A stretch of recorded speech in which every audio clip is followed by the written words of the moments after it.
Everybody, looks like we were saved from the fire alarm. We continue peacefully.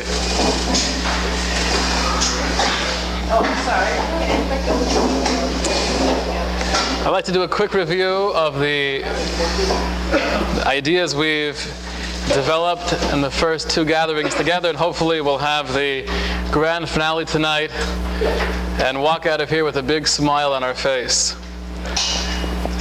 In way of review, we've discussed the lack of contentment that seems to be pervasive, that is not something new in the modern world, but it's been a trend since the beginning of human history for thousands of years. There's been this struggle, this desire, this yearning for happiness, which we just don't seem to be attaining. In America, we have the right to pursue happiness, but yet at the same time, we haven't been that successful. And we explored the reasons for that. And the reason we concluded was because we haven't attained the proper definition of joy. We view it as the result of a happening, and we haven't yet learned that it requires focus and training to be able to make ourselves into the human being that can actually appreciate life on a higher level and be tuned into joy, simcha, whatever language you want to use. Ascending the ladder, trying to get there, going in that direction. Last week, we focused on enhancing consciousness, trying to live life deeper. We quoted the verse from the Torah, "B'chartu b'chayim," choose to live. And we had that distinction between being alive. The words of the Mishnah told us, "Al korcha tachai," against your will, you are alive. That's something that's just automatic. And the Torah is telling us, "Ubachartu b'chayim," but choose to live, to be proactive, to be the pilot, we said, not to be the victim. I'm not just here having life thrown at me, but I am creating my own reality.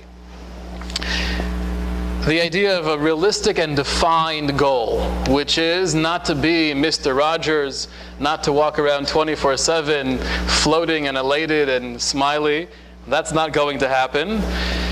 But to try to attain that state where there's a baseline of feeling content, feeling satisfaction, peacefulness, that's what we're striving for. That's the goal. We mentioned as well that stress is something that could destroy that equilibrium. Stress is the main thing in life, which we're all familiar with, that can totally take us out of our game, so to speak. Yet, it's not that we're trying to avoid stress entirely. We're trying to avoid constant stress. That continuous, overwhelmed feeling, that's what's so unhealthy, that's what's so dangerous. But we did mention to have moments or pockets of intensity, responsibility. I have to answer, I have a deadline. These are things that actually can energize us, and we need those in life. If we're just not stressed, we're not productive, we're not happy. So we said there's a distinction between a lack of stress and relaxation. Oftentimes we can be relaxing, but we're totally stressed out. I'm thinking about all the things I have to do, the emails I have to return, the phone calls I haven't called back yet. Doing something with a singular focus is a way of alleviating the clutter. And that could be mountain climbing, that could be boxing, that could be playing golf, that could be doing anything mundane that I'm able to somehow just focus in, hone in on this activity or behavior, and somehow drown everything else out. That's a way of living an experience that's stress-free, although it may not be relaxful. Lastly, I pointed out one way to avoid stress is through simplifying, trying to cut down. We quoted the Mishnah again that tells us, Marba nechasim, marba daiga. The more things we have, the more worry we have. Trying to be simple, understanding that more is not necessarily better. That's another way of alleviating stress. And lastly, we left off last week with the idea of allowing oneself to be fully present in the moment and not letting future concerns come in and invade and paralyze the present. Tonight, though, it's time to really dig deep and hopefully uncover some of the secrets that we find in our ancient tradition. Everybody knows, if you had to write a paper on how to achieve joy, you would probably speak about appreciation. Being grateful, appreciating life. The Mishnah tells us in Pirkei Avos again, Ezehu Ashir, who is the wealthy man, Hasameach B'chelko, one who is able to feel happy with his portion. Dale Carnegie, a little bit later on, says something very similar. He says, success is getting what you want. Happiness is wanting what you get. So being grateful, appreciating what I have, is the key to true joy. The $64,000 question is, okay, how do I make myself more grateful? How do I engender feelings of appreciation? I just don't feel it. I have so many things in life that are going well. I have so many blessings. I have relationships. I have a living. I have shelter. But for some reason, I'm still a sourpuss. What can I do to enhance my feelings of appreciation? I like to, before offering solutions, to explain why it's so difficult.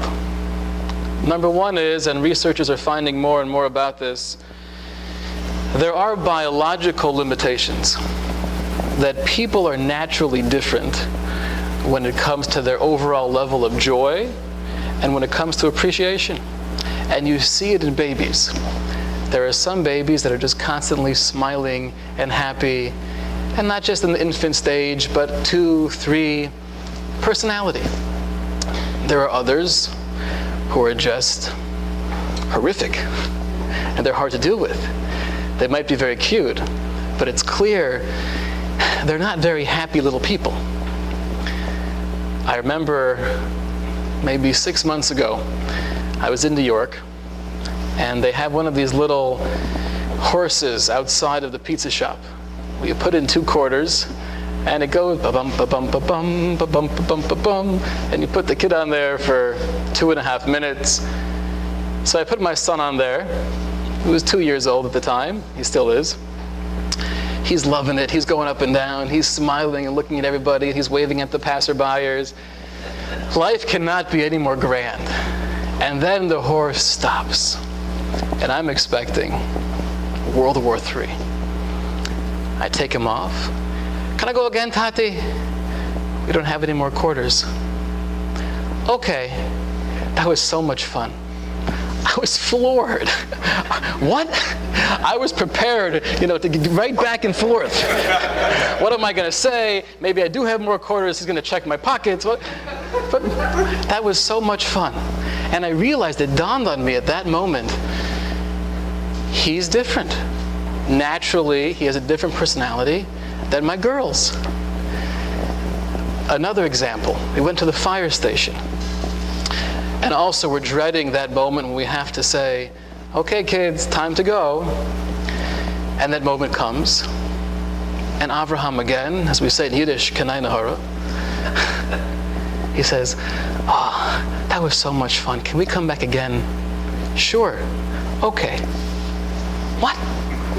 Children are different, people are different, but to realize there are biological limitations that we have to deal with, and just because somebody else is more jolly or more cheerful than we are, it's because they're born like that. That's a major part of it.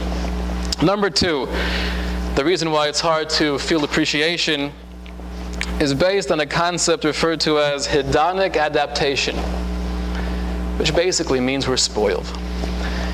We habituate to life very quickly. You get the new car, this is unbelievable, and you show your friends, and fast forward 3 weeks, this old piece of junk, American car, it's worthless. We become spoiled very quickly. You get married to the man of your dreams. And the wedding day is just this beautiful ceremony with your family and friends, and the joy is everlasting, or so you think. And then you fast forward 3 years, lazy, good for nothing, fat, bald. What happened? He was the man of your dreams. Now, what makes it more difficult, besides the fact that we get used to all of the good things we get, is that beforehand, our anticipation is that when this happens, then I'll be happy forever. Once I get this car, it'll be a whole different world. Once we finally get married, or I find that man of my dreams, or I get that dream job. So not only, like we mentioned, I think 2 times ago, that we define happiness based on a happening, but it's more than that. It's deeper. It's, I think, when that moment comes, it'll somehow last forever. We find this idea in the writings of the Rabbi Yonah, one of the great rabbis of the 13th century. He says in his commentary on the Mishnah that when we view pleasure in this world, there's something intuitively within us that makes us assume if I could only pursue this desire, it'll be everlasting. And that makes really feeling happy that much more difficult, because it's never everlasting. You could have a great moment, but then it stops, and it always stops. So those are the 2 hurdles we have to somehow get around or get over to maximize our feelings of appreciation.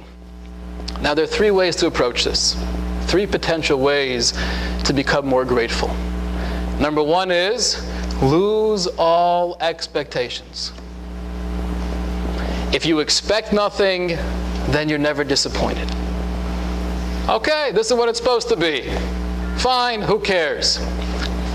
Now, it's true that you do navigate and maneuver away from those negative feelings of disappointment, but at the same time, without expectations in life, you lose hope in humanity. If I expect nothing from my fellow man, how can I change the world? If I expect nothing from myself, how can I elevate myself?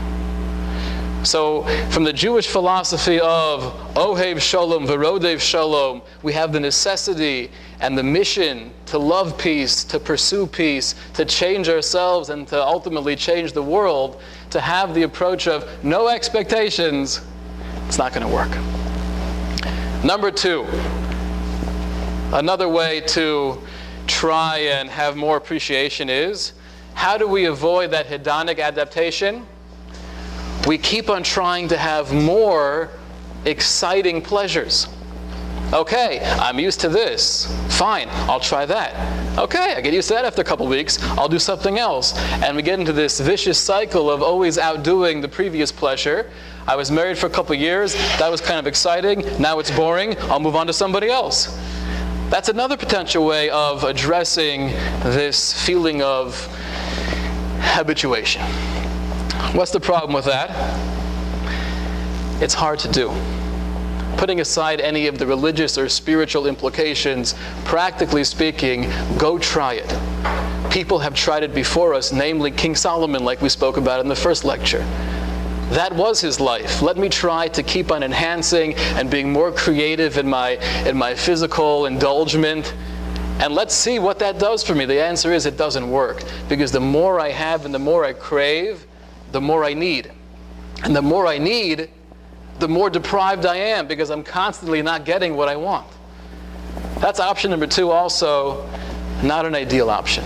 Option number 3 is something that in Western society we shy away from. The word is discipline. Discipline. And I think right when we hear that, the response is, no, Rabbi, don't go there. We don't want to think about that. But I like to focus on what that means. And I'll share with you 2 paths in this world of discipline. One is perhaps the Eastern philosophy approach, which is, this world has nothing to offer. Any benefit here is temporary. There are no real gains. Let me therefore totally disconnect myself from everything around me, all the worldly pleasures. thereby not getting caught up in this cycle of constantly needing more and never finding satisfaction. The prime example of this is Sakya Muni, the first Buddha, a young prince living a very sheltered life, and one day he goes out for a ride, and along the way he's looking around and he sees people who look very different than he is, impoverished. Some of them are sick, some are dying, and he asks the driver, who are these people? What's happening here? And he quickly learns the idea of mortality. He understands that we're not going to be here forever. He learns that the joys, the pleasures of this world are fleeting. And he says, this is quoting Tolstoy, explaining the story of Sakya Muni, "Home I shall not drive out for pleasure, and never will so drive again." And Sakya Muni could not find any consolation in life, and decided that life is the greatest of evils. And he devoted all the strength of his soul to free himself from it and to free others as well. So that's one form of discipline. Refraining from anything in the physical world, not to have to get into that vicious cycle of needing and wanting more. The Torah philosophy, at face value, might be somewhat similar, but drastically different. Torah philosophy is the way to feel gratitude and to really appreciate the pleasures of life is by having the ability to refrain in a prescribed manner, not with the goal to totally disconnect, but with the goal of, therefore, enhancing those pleasures. I'll give you a good example which I think helps us define the difference between Eastern philosophy and Torah philosophy. There's a quote that I heard one time many years ago, which is, "The steak is only as good as the appetite." If you're totally stuffed to the brim after a big Thanksgiving supper, and then someone brings you a delicious steak, you want to vomit. It does nothing for you. It's disgusting. What was that? I forget, Mel Brooks, one of those movies. My brother used to love this. He would show me this scene. Big guy, one more mint? Yeah, waffle. A waffle thin, sir? You know what I'm talking about. He just explodes. The steak is only as good as the appetite. So based on that, the option 2, which is trying to constantly find more creative and interesting forms of pleasure, would be, okay, so you're full, but you haven't tried a tiramisu. Okay, try that. That is kind of good. I am stuffed, but it is nice. Okay, you're stuffed. Try some vanilla ice cream with chocolate syrup. It's also pretty good, but I'm pretty full. That's number 2, where you're constantly chasing more and more pleasure. Number 3, discipline is, or at least the Torah view of discipline, is wait, don't eat right now. Take a couple hours break to be able to allow the appetite to rebuild itself. Then you could have that piece of steak and really enjoy it thoroughly without needing this ice cream and that sundae. Take a break, use that ability to refrain in order to maximize. That's the Jewish approach to discipline. I'll give you a background. How do we view pleasure? Is pleasure something that we should strive for, we should avoid? The Talmud has a very interesting story where it says that a man who denies himself from eating of the exotic fruits of the world will be held responsible when he meets his Creator. God will say, "You didn't try a star fruit? What were you doing? Give it a shot at least. Try it. You didn't go to Florida and have a mango?" When Rabbi Shamshon Raphael Hirsch, who was one of the great rabbis in Germany in the 1800s, he was an elderly man, and he needed a surgery somewhere in Europe, and he requested they should fly through Switzerland on the way to see the Alps. So his family told him, you should know it's going to take another 2-3 days out of your way, and you're so busy here. But he said, I'm nervous. When I meet my Creator, I don't want him to ask me, "No, Shamshin, you didn't see my Alps?" That's the Jewish approach to pleasure, which is the joys of this world are not here just as temptations, just as ways of distracting us. That's also true, and they do a pretty good job at that. But the joy and the pleasure of this world is also to be partaken of. The way the Torah instructs us how to do that is through discipline. Being able to refrain and then being able to enjoy it with a hearty appetite. I'll give you an example of this in Jewish law. The Talmud speaks about the law where husband and wife are separated for a period of the month. When the wife is having her period, the law is refrain from intimacy. And the Talmud goes out on a limb, and this is a very rare thing for it to do. But it says, why is that the case? Why did the infinite creator of the universe create this law where there's a certain time period where we say to husband and wife, just relax? Explains the Talmud, because human nature is such that consistency breeds boredom. And the more we're together, the excitement is gone, it becomes stale, and things lose that freshness. Therefore, explains the Talmud, in the Torah we have the instruction, a certain period of the month we tell husband and wife, separate, no intimacy, in order that when you get back together, there should be that feeling of freshness and renewal.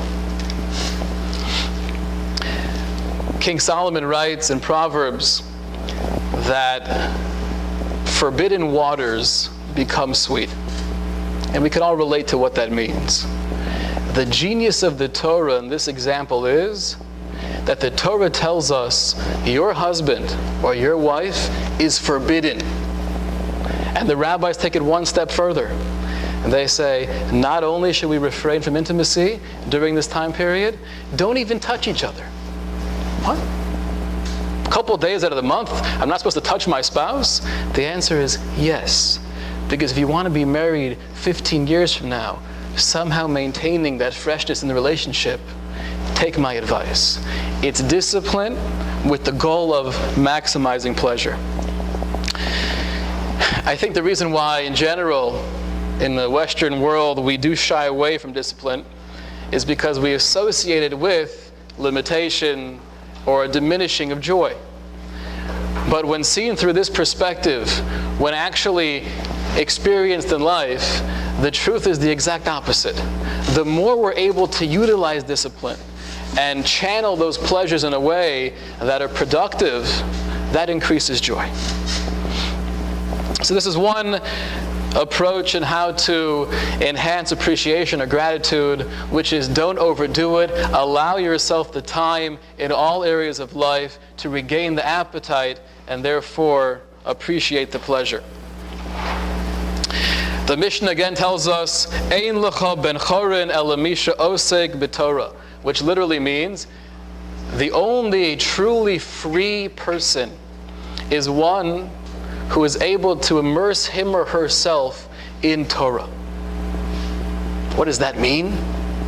The commentators explain that without utilizing some of these Torah guidelines in putting things in perspective and channeling the pleasure in order to maximize the pleasure, what happens is we become slaves to that which is natural. It's intoxicating. I can't stop myself. And there's nothing stopping me. And discipline to me sounds like something that's going to decrease or diminish my joy. Says the Mishnah, the only way to truly be free is utilizing some of these tools of discipline. Being able to refrain means I'm in control. I'm not subjugated to the wills of my animalistic body. Those things are beautiful. Those are wonderful things to pursue, but do it with seichel. Do it in the proper way to maximize those pleasures. I told you I would share with you a meditation. And this is really another way of enhancing gratitude and appreciation. And I'll share with you what that meditation is. I have a glass of water here with me for a demonstration. I'm going to let go of this cup of water, and it will remain in air by itself. Jerry, put your head right over here. You ready? Close your eyes. No one's closing their eyes. But I'll share with you the meditation. Baruch atah Adonai Eloheinu melech haolam shehakol niyeh bidvaro.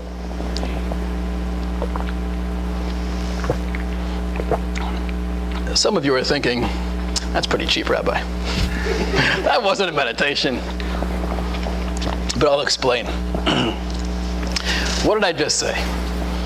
I said a blessing. What's a blessing? Let's analyze those words together. Baruch means source of blessing. Ata, I as a human being, speak to the Creator and say, you, Hashem, controller of everything. Elokeinu literally means our Creator. What does our Creator mean? It's only mine, it's only yours, only the Jews, not the other people. What does our Creator mean? Explains the Vilna Gaon in the 1700s. Our Creator means you're an infinite, limitless, divine reality, yet you're intimately connected with me. We have a relationship. That's Elokeinu. It's our Creator. So you're the source of all blessing, controller of all, our Creator, Melech HaOlam, in total power of the universe. And we say universe, we kind of throw it off, but you really think what universe means, and you picture everything, it's a pretty big place. We live in a pretty big place. How big is the Milky Way?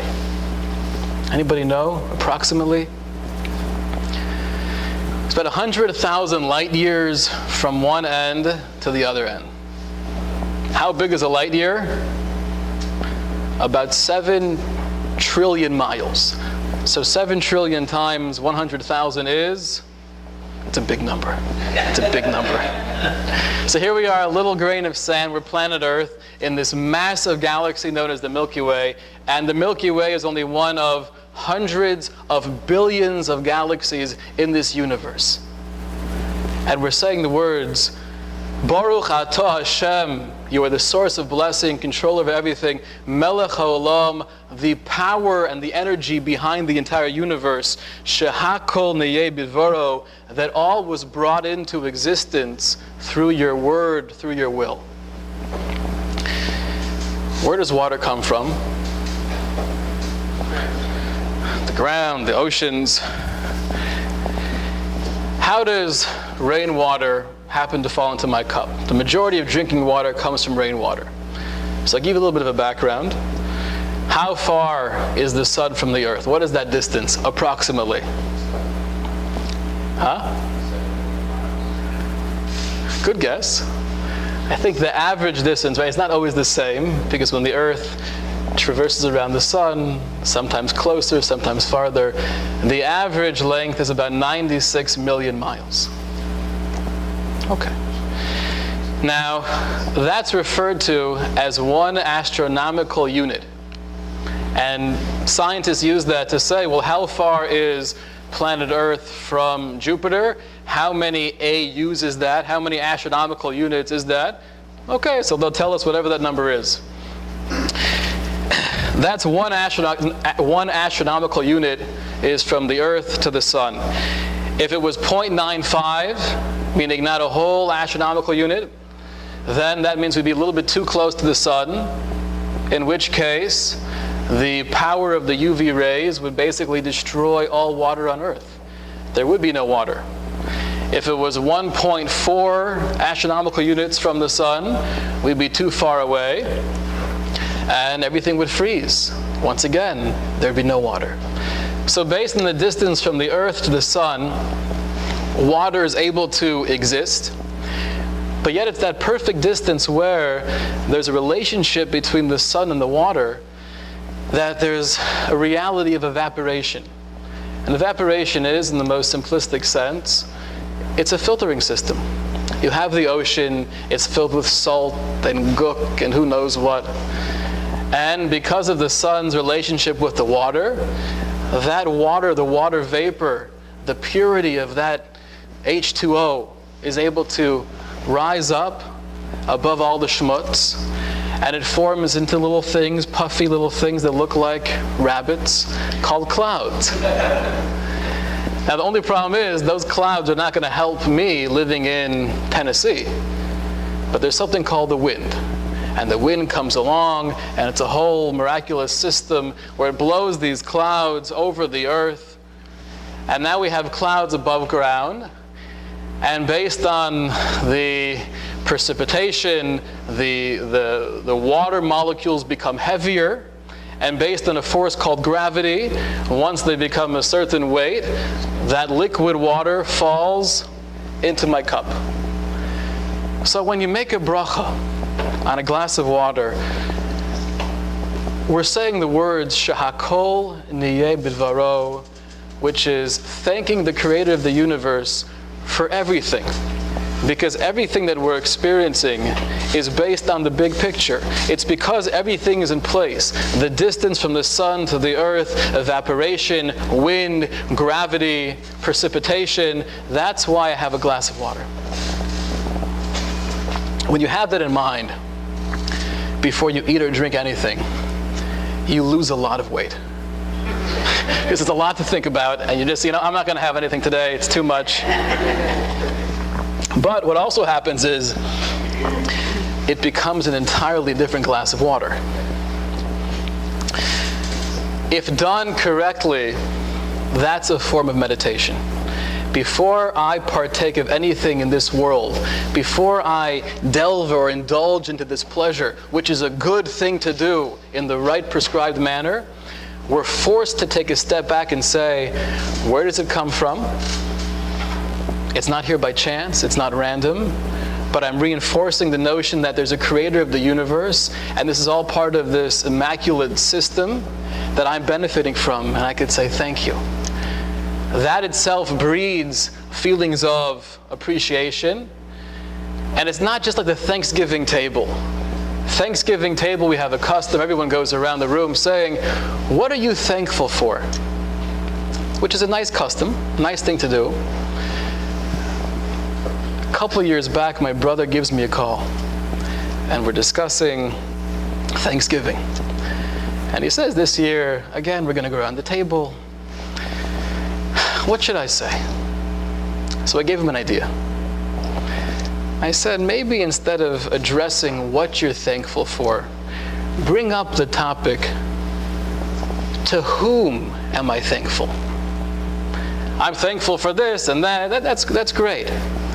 But bring in the idea, which is really the center of everything, that this comes from a divine origin, that there's a creator of the universe who created this crazy, immaculate system with beauty and intricacy and wisdom, and we're benefiting from that. Think about, who am I benefiting from? When you say the bracha, you're reinforcing the fact this comes from a higher power. You're reinforcing the fact that I'm here for a purpose, and you're enhancing that pleasure. For some reason on airplanes, it happens to me more often. I'll be sitting there, and my wife always says, I'll make you a sandwich, what do you want? No, I'm fine. No, please tell me, what do you want? No, it's okay. It's only an hour and a half, whatever. And then lo and behold, I'm sitting on the plane, and I'm starving. And I look at the guy next to me, and he takes out his big McDonald's, double, triple, whatever those things are. And it looks so geschmack, it looks delicious. What does he do though, or she? You have either a newspaper in front of you, a magazine, or the TV's on, and you do this. You take it out of the bag.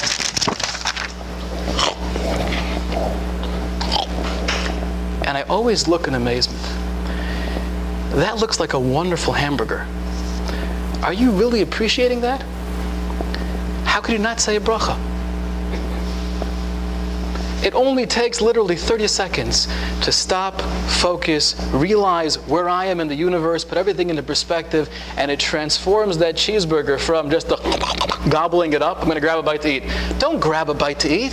Think about what you're doing and appreciate it, and use that as a springboard to become more of an elevated, spiritual, and happy human being. Don't just grab a bite. That's the meditation number one of saying a bracha.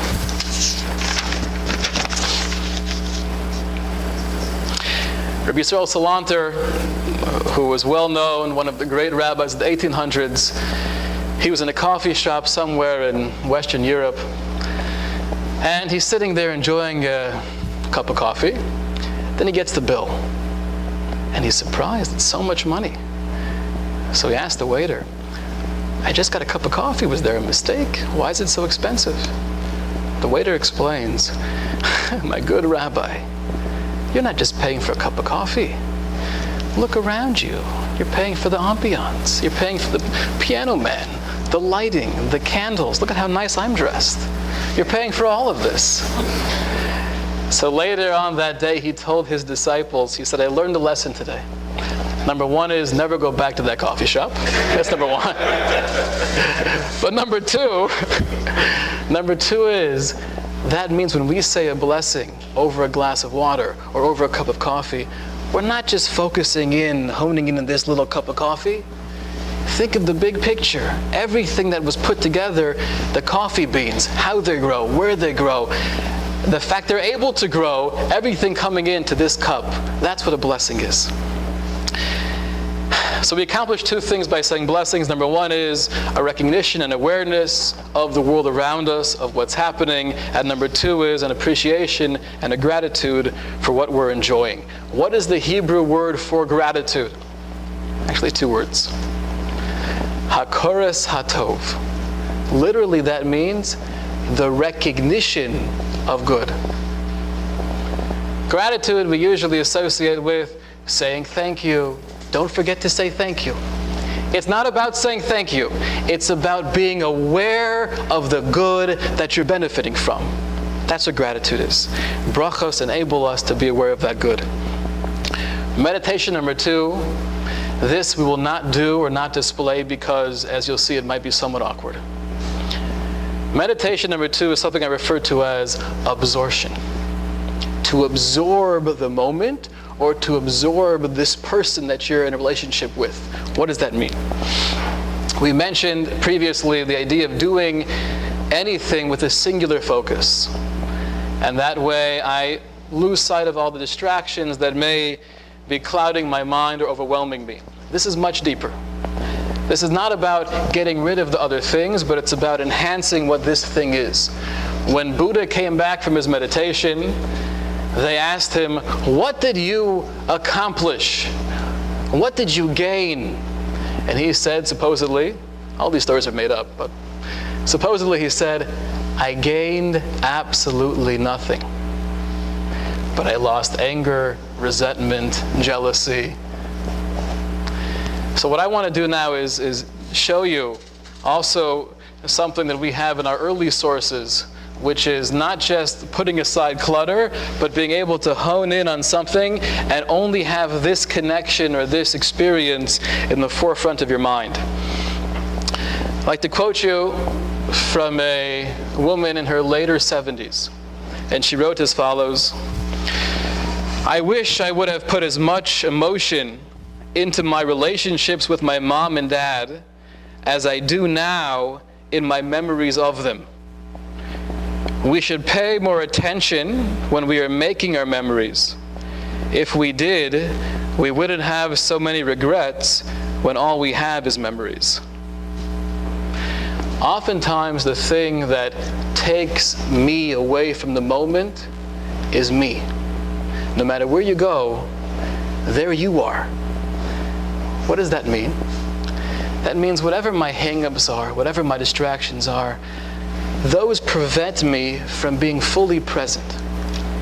I'll give you an example. And this is not even based on a hang-up. I went to the beach at night, and I brought my guitar. And I thought this would be a lovely experience, sitting there with the water, the waves coming in and out, the moon over the ocean, playing my guitar. And it was great. But I realized after a while, I feel that the music is limiting the scope of what this experience could be. Because although music can be very expanding, and it is, and that could be a whole different lecture series, the power of music. But at the same time, I'm limited to the music that I'm playing. That takes away from the reality of what I'm experiencing. So I stopped playing the guitar for a moment, and I felt I was more one with what was happening around me. That's one example where our own limitations could sometimes limit what I'm trying to experience. Practically, we always hear this idea, if you could live today with the thought that today is your last day. Okay, good. Go ahead and do it.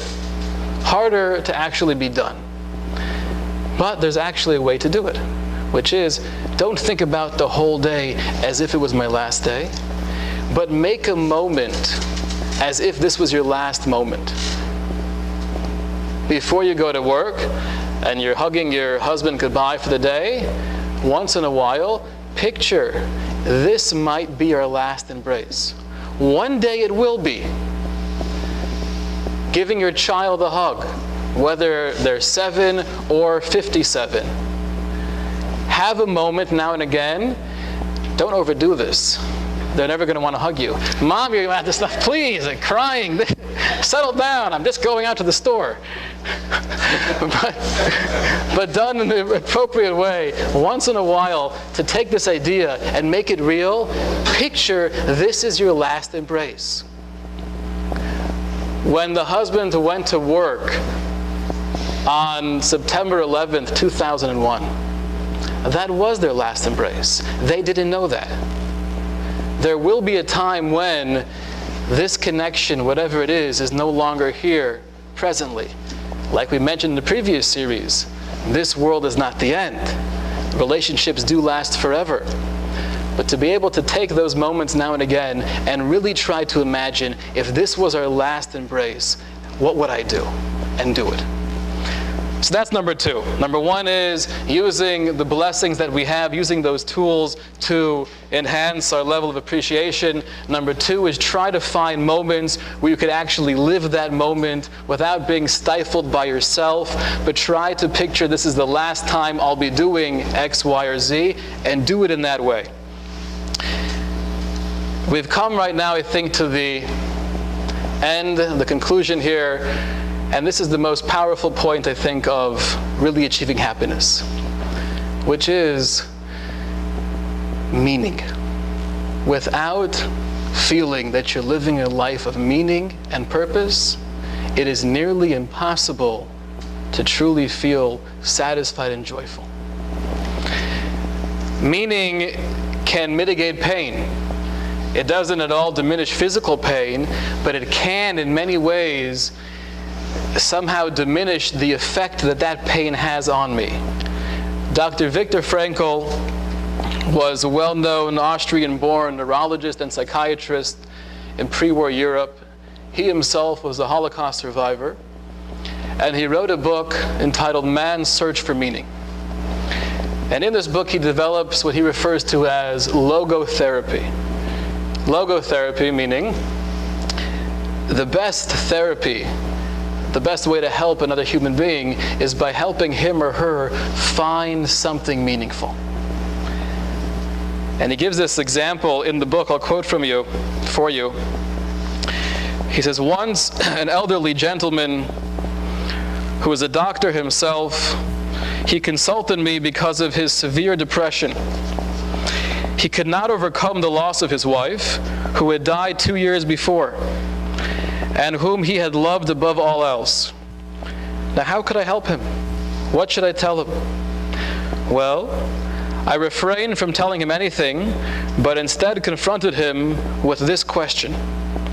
What would have happened, doctor, if you had died first and your wife would have survived you? And he responds, that would have been tragic. She wouldn't have been able to live on with that level of sorrow and pain in her life. So Dr. Frankel tells him, you see, doctor, such a suffering has been spared her, and it was you who have spared her this suffering. To be sure, at the price that you now have to survive and mourn her. Dr. Frankel told him, your suffering has meaning, because it's based on the fact that you have to go through the loss of a spouse. Your wife doesn't have to go through that. He said no word, but shook my hand and calmly left my office.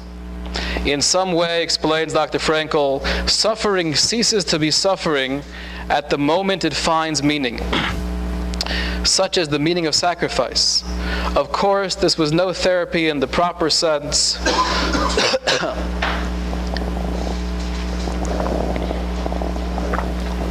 First, his despair was no disease.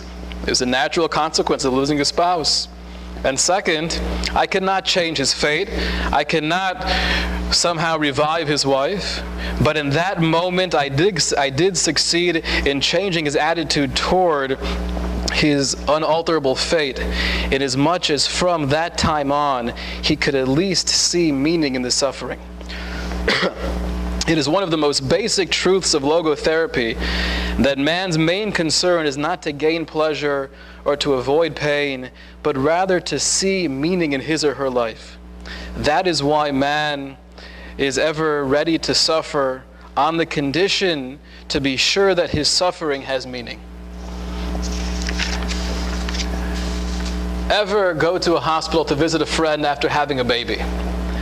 And there she is lying in the hospital bed, holding her newborn little baby. You say, wow, that's amazing, it's a miracle, how are you, how's the little one? And the response is, I can't believe God put me through this pain and suffering. This is some cruel joke. Most mothers don't say that. Now, what hurts more? Men, you can't answer this question. Women, what hurts more? Going through labor and having a child, or breaking a leg? Probably going through labor. Yet, I think it's more often that we complain about breaking a leg than we do having a child. And the reason is simple. Epidural. I'm not sure if that takes away. I don't think women would say that. I'll tell you, they asked Rabbi Moshe Feinstein, who was one of the great Jewish law authorities who died in 1986. And the question they posed to him was, we're hearing from some people that an epidural might be somewhat dangerous. Halachically speaking, based on Jewish law, should one refrain from having one? His response was, no. Do yourself a favor, do your wife a favor, encourage her to do so. No problem with epidural. I'm going to need some more water. We have to cause this episode of rain and precipitation and gravity. Or a joke could just bring me the picture that also works. Thank you, Joe. That's good. All the way up, all the way up. Oh, yes. Don't spare a drop. Thank you.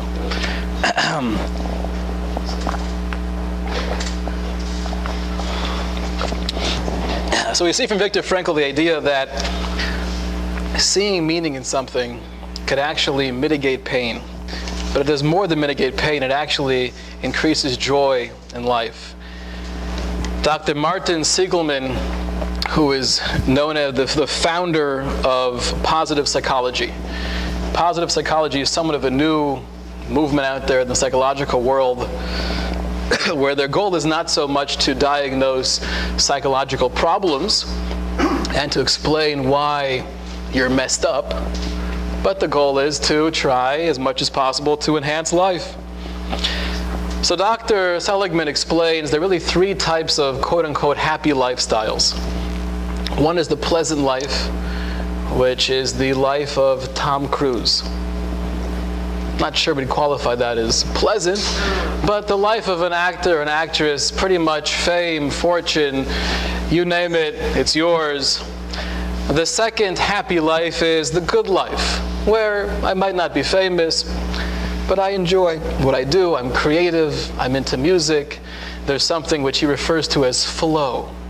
And we mentioned this last week. The idea of being able to lose yourself in something, having a singular focus, nothing else is on your mind. That's the good life.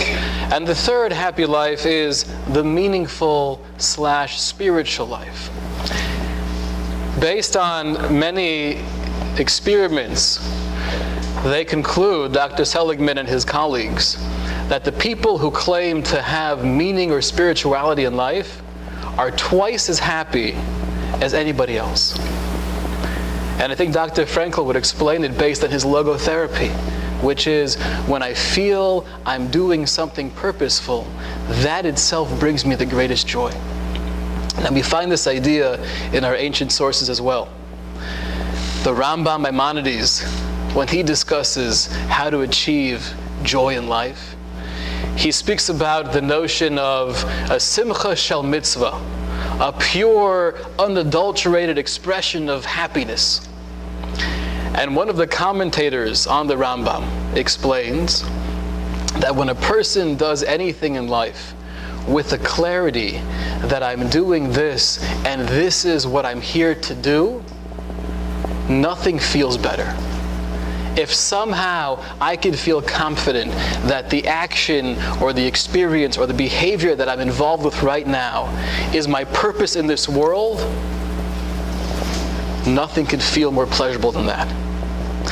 I think the take-home message of this idea is the more we can go beyond the self and do things that we feel are meaningful, the more pleasure we'll have in life. Now, if you combine this with doing things that you're accomplished in, we always feel better doing things that we're good at doing. Often, whatever you're good at is the same thing you enjoy doing. Those things go hand in hand. So if we're able to find those talents, either natural talents or things that we've learned throughout the years, and combine those qualities with doing something purposeful, that could lead to really the greatest pleasure. A life of meaning, a life of purpose, is a life of fulfillment and accomplishment. That's the life of joy. Once again, it's not going to be Mr. Rogers, but that'll get us as much as possible to that baseline of feeling contentment and peacefulness. And that gives us the ability, once we have that baseline, to have more of those peaks. The Sefer HaChinuch, also one of the great sources that we have from the 1400s, writes that just like the human being needs to eat and sleep and have shelter, we have to experience real joy as well. It's not a bonus, it's not a nice thing, but it's necessary for a healthy human being to experience joy. Living a life of meaning is living a life of pleasure. The doctor showed me today from Rav Nachman of Breslov, one of the great Hasidic masters. I'm losing it, guys, I'm losing it. I'm fading out over here. The Rav Nachman of Breslov has a line where he says, Mitzvah gedola lios besimcha tamid, which means it's a great mitzvah to constantly be happy. Is that practical? Is that attainable? No. If you reverse that line, and instead of saying it's a great mitzvah to constantly be happy, you say it's a great simcha to constantly be doing a mitzvah. That's attainable. If we live our life doing mitzvos, trying to reach higher levels of selflessness, that itself brings joy. I hope it brings more of a voice, because I want to make a quick sikum, a quick review here, to have at least a package of what we've developed in these last 3 sessions. Number one is we've discussed why it's difficult to be grateful. Biological factors get in the way, hedonic adaptation, habituation, and at the same time we have this false assumption that moments of happiness will last forever, and they don't. Those are the hurdles in our way of feeling true gratitude. We developed this evening, how do we gain an appreciation? Number one is we have to adjust our expectations, not to the extreme, but to try to be more realistic. Number two is focus on discipline. Discipline not in the Eastern sense of the word, but in the Jewish sense of the word, which is refrain in order to maximize. Number three is to be aware of the fact that avoiding discipline does not diminish pleasure, but rather it enhances pleasure. Number four is the meditation we can do before partaking of any benefit in life, which is the saying of blessings. If done well, if done with awareness, it can transform this particular consumption of water, and it can transform your day and eventually your life. Blessings are crucial. And the fifth thing we said is absorption meditation, which is finding a moment and trying to picture this as your last time and make it real. Meaning is the way to, number one, diminish suffering. I'm losing it. But besides diminish suffering, it's the only way to enhance that real ultimate joy of feeling that we're accomplishing, we're being productive human beings. It's been a great pleasure, and I can't say another word, so good evening. One note over here.